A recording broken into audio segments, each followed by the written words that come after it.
तो hello MSc first year botany student, आप कैसे हैं। स्वागत है मेरे यूट्यूब चैनल में। तो मैं आज आपके लिए लेकर आया हूँ स्फेनोफाइटा एंड स्फेनोप्सीडा टॉपिक के बारे में हम आज बात करने वाले हैं, है ना। आज हम इसके इंट्रोडक्शन, इसके जनरल कैरेक्टर, इसके क्लासिफिकेशन और इकोनॉमिक्स इंपॉर्टेंट के बारे में देखेंगे, जो कि 10 नंबर के लिए हर साल क्वेश्चन पूछता है। तो आप स्फेनोप्सीडा यदि आप पढ़ लिए तो आप 10 नंबर से 2 नंबर के बीच में कोई भी क्वेश्चन आए हम बना सकते हैं। तो चलिए स्टार्ट करते हैं। स्फेनोप्सीडा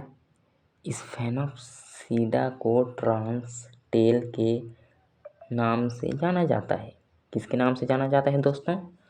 ट्रांसटेल के नाम से जाना जाता है। यह टेरिडोफाइटिना वर्ग का मतलब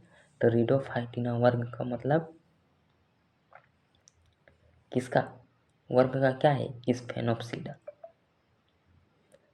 क्लास, वर्ग यानी क्लास, है ना। तो दोस्तों एक वर्ग का एक पौधा है। यह सामान्य पौधे का एक समूह है जिनमें पत्तियां और शाखाएं लगती है। क्या लगती है? पत्तियां और शाखाएं लगती है। संयुक्त तने होते हैं किनमें? देखिए दोस्त, हम इसको किताबी तौर पे नहीं समझेंगे, हम आम भाषा से समझेंगे। किताबी तौर में क्या होता है कि भूलने का चांस ज़्यादा होता है, तो हम इसे पूरा आम भाषा से समझने का कोशिश करेंगे, है ना। तो स्फेनोप्सीडा क्या होता है? स्फेनोप्सीडा टेरिडोफाइटिना वर्ग का एक पौधा है जिसमें सामान्य पौधे का एक समूह है जिसमें क्या लगती है? पत्तियां और शाखाएं लगती है। संयुक्त तने होते हैं जो होते हैं। स्फेनोप्सीडा जो होता है, वो जो पौधा होता है स्फेनोप्सीडा, उनमें संयुक्त तने और पत्तियां लगती है। इन पौधे में बीजाणु होते हैं, नए पौधे वो लगती है। इन पौधे में तने धारीदार भी होते हैं। इन पौधे में प्रजनन संरचनाएं शंकु के रूप में होता है ना। इसके कैरेक्टर के बारे में देख लेते हैं। तो पत्ती लंबी व पतली होती है। दूसरा, प्रजनन स्पोर्स द्वारा होता है ना। तीसरा, पौधे ऊंचाई में कितना होते हैं? 1.6 मीटर तक होती है। ऊंचाई में 1.6 मीटर तक होती है। तना इसका कैसा होता है दोस्त? पतला होती है और लंबा होती है ना। बहुत ही ईजी है दोस्त, बहुत ईजी है। क्लासिफिकेशन, किंगडम, यानी किंगडम बोले तो डिवीजन भी। ये किंगडम सबसे ऊपर में क्या आता है? किंगडम। दूसरा में डिवीजन, तीसरा में क्लास, फिर ऑर्डर, फैमिली, फिर जीनियस। मगर इसमें जीनियस नहीं है। तो देखते हैं। Kingdom Plantae, division Sphenophyta, class Sphenopsida, order Equisetales, family इक्विसिटेसी।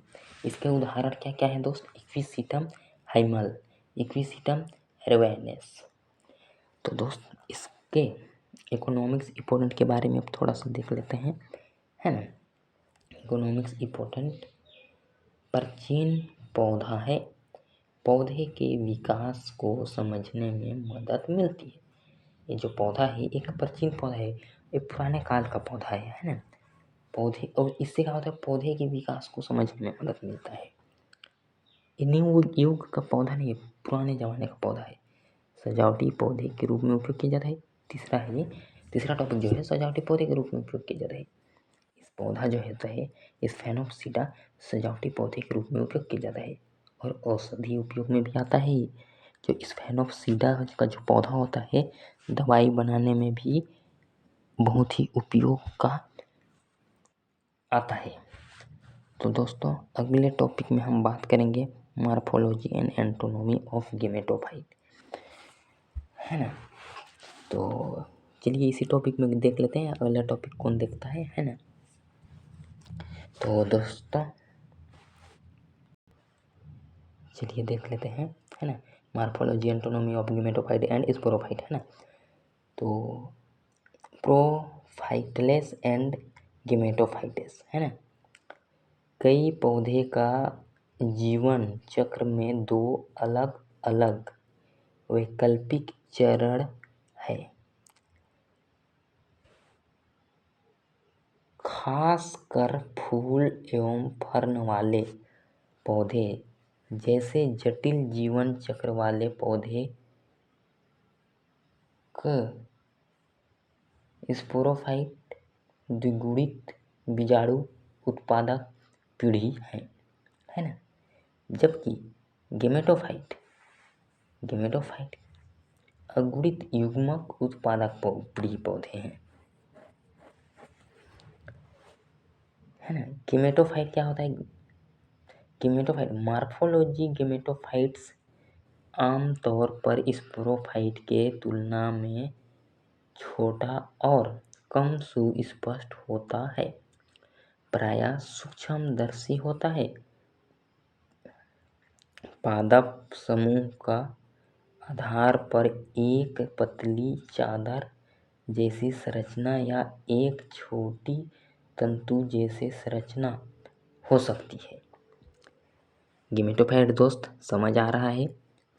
तो चलिए देखते हैं अब इसका एंटोनोमी। एंटोनोमी क्या होता है? गेमेटोफाइट अगुणित होता है, अर्थात इसमें